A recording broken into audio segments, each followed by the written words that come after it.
Kumusta na po? Paraman buwelva po uli. Ano ang mga simpleng sintomas ng malalang sakit?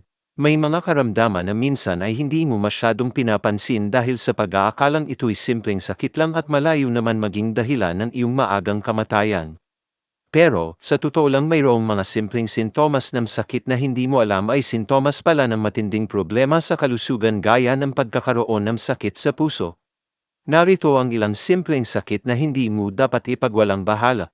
Una ang migraine. Kung palaging nakakaramdam ng pananakit ng ulo o dumaranas ng migraine at halos maapektuhan na nito ang iyong paningin, 50% ay posibilidad na atakin ng sakit sa puso. Mas lalong maalarma kung inaatake ng migraine isang beses linggo-linggo, mas dapat mabahala dahil mas mataas ang porsyento na ikaw ay may sakit sa puso. Kapag ganito ang sitwasyon, mas mabuting agad na kumonsulta sa doktor at magkaroon ng malusog na diet at umiwas sa mga pagkaing may mataas na kolesterol.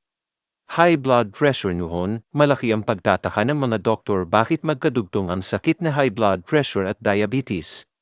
Matapos pag-aralan ng 38,000 kababaihan sa loob ng 10 taon, nadiskubre sa pag-aaral sa Brigham and Women's Hospital at sa Harvard Medical School, kapag tuloy-tuloy ang pagtaas ng iyong blood pressure, mas nadodoble ang panganib ng pagkakaroon ng sakit na diabetes. Kaya kung palaging mataas ang iyong alta presyon, dapat na agad ipasuri ang iyong sugar level para maiwasan na kapitan ng diabetes. Dapat na ayusin din ang iyong lifestyle lalo na sa pagkain at iwasan ang bisyo at pagpupuyat. Paraman buwelva po uli. God bless po.